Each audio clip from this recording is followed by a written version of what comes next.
9 કે અમદાવાદ ગુજરાતમાં આપનું હાર્દિક સ્વાગત છે। મળતા સમાચાર વિજાપુરથી ભાજપનો ભરતી મેળા બાદ હવે કોંગ્રેસમાં ભરતી મેળો જોવા મળ્યો। 26 વિજાપુર વિધાનસભા ચૂંટણીના પડઘમ વાગી ચૂક્યા છે, ત્યારે ભાજપ કાર્યકર્તાઓ તેમજ ભાજપની વિચારસરણી છોડી કોંગ્રેસમાં ભરતી મેળો જોવા મળ્યો।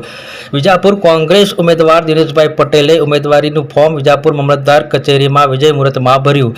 કોંગ્રેસની જાહેર સભામાં વિજાપુર ભાજપના ઉમેદવાર ડોક્ટર સીજે ચાવડાના વતન ડાબલા ગામમાંથી ક્ષત્રિય સમાજના ભાજપની વિચારસરણી છોડી ખૂબ મોટી સંખ્યામાં લોકો કોંગ્રેસમાં જોડાયાના કલાકો થયા નથી, ત્યાં કુકરવાડા ઉપકલ ગામના ભાજપ વિચારધારા ધરાવતા કાર્યકર્તાઓ વિજાપુર કોંગ્રેસ ઉમેદવાર દિનેશભાઈ પટેલના હાથે કોંગ્રેસનો ખેસ પહેરીને કોંગ્રેસમાં જોડાયા। શું હજી આવનાર સમયમાં વિજાપુર શહેર તેમજ તાલુકામાંથી ભાજપમાંથી કોંગ્રેસમાં વધુ લોકો જોડાય તો નવાય નહીં।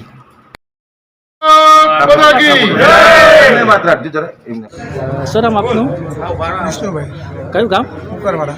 શું કહેશો, આજે ભાજપનો વિચારસરણી છોડીને કોંગ્રેસમાં જોડાવાનું મુખ્ય કારણ? કુકરવાડાનો કોઈ વિકાસ નહીં રસ્તાનો, નહીં કોઈ પાણીનો, ચોમાસાના તળાવ ભરાય, ઘરમાં ઘૂસી જાય એનો કોઈ રસ્તો નહીં, કોઈ કુકરવાડાનો કોઈ વિકાસ જ નહીં ટૂંકમાં। શું કહેશો, કેટલા યુવાન મિત્રો આજે જોડાયા છે? લગભગ 50-55 માણસો છે, એટલે કુકરવાડા છે કે આજુબાજુ ગામમાં બધા છે? કુકરવાડાના ઉપકલના બે ગામના। બરાબર, શું નામ આપનું? નિકુંજ પટેલ।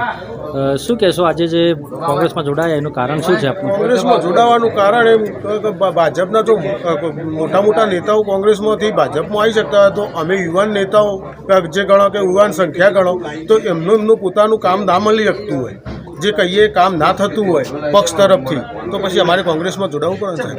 શું કહેશો, કુકરવાડા ગામની વિકાસની વાત કરવામાં આવે તો શું કહેશો? ગામની વિકાસની વાત તો જે વિષ્ણુભાઈએ કરી કે પાણીનો કુકરવાડા ગામની અંદર તળાવનો મેઇન પ્રશ્ન છે। ચોમાસાની અંદર ઢીચણ સામું પાણી ઘરની અંદર ભરાય છે, બરોબર। બહુ વખત લેખિત રજૂઆત કરવા છતાંય કોઈ જ એનો પ્રશ્નનો જવાબ અમને આજ સુધી મળ્યો નહીં પંચાયતે આપ્યો કે નહીં તાલુકા પંચાયતે આપ્યો કે નહીં કોઈ પક્ષ તરફથી કોઈ નેતાએ આપ્યો આજ સુધી। 26 વિધાનસભા વિજાપુર તાલુકાની જે વિધાનસભાની ચૂંટણી આવી રહી છે, એવા લોકલાડીલા ઉમેદવાર, કોંગ્રેસના લોકલાડીલા ઉમેદવાર જે ચહેરો અત્યારે પ્રજા માટે નવો છે અને કુકરવાડાની અંદર એ પધારેલા છે, અને કુકરવાડાના નવયુવાનો જે આપણી સમક્ષ દેખાઈ રહ્યા છે એ બધા જ નવયુવાનો આજે એમની સાથે સમર્થનમાં જોડાયા છે। અને આવું સમર્થન લગભગ મને યાદ છે ત્યાં સુધી 4-5 વાગે ડાબલા ગામમાંથી પણ તમને મળેલું છે, એના વિશે તમારું શું કહેવું છે સાહેબ? દરેક જગ્યાએ હું ટાઈમ નથી આપી શકતો, અત્યારે એટલી બધી મિટિંગો છે દરેક જગ્યાએ, બસ આ એક જ રોજ છે દરેકને મને સાથ સહકાર આપવા માટે। આજે મિટિંગો હું ટાઈમે પહોંચી નથી શકતો એવી પરિસ્થિતિ છે। હા સાહેબ, અમે અમારું જે રિપોર્ટિંગ કરી રહ્યા છીએ એ પ્રમાણે અમને જાણવા મળ્યું છે કે વધારે પડતું તમારી પ્રત્યે આજે વિજાપુર તાલુકાના યુવાનોનું સમર્થન તમારી પ્રત્યે વધારે છે। આગળની વિધાનસભામાં જે સીજે ચાવડા સાહેબ જીતી અને કોંગ્રેસમાંથી ભાજપમાં કૂદકો માર્યો, એ જ રીતે કુકરવાડા યુવાનો અને બીજા પણ યુવાનોએ ભાજપમાંથી કોંગ્રેસમાં કૂદકો માર્યો, એટલે બધું એક સરખું જ થયેલું છે। પણ આના વિશે તમને હજી બીજા જીત માટેના કેવા તમારે પ્રયત્નો કરવા જોઈએ, જરા જણાવશો? મારે જીત માટે કોઈ પ્રયત્ન કરવાની જરૂર જ નથી। વિજાપુરના યુવાનોને મન બનાવી લીધું છે કે બસ દિનેશભાઈ સિવાય બીજી કોઈ વાત નહીં, કોંગ્રેસ પક્ષને બહુમતીથી જીતાડવાની એમની ફૂલ તૈયારી છે।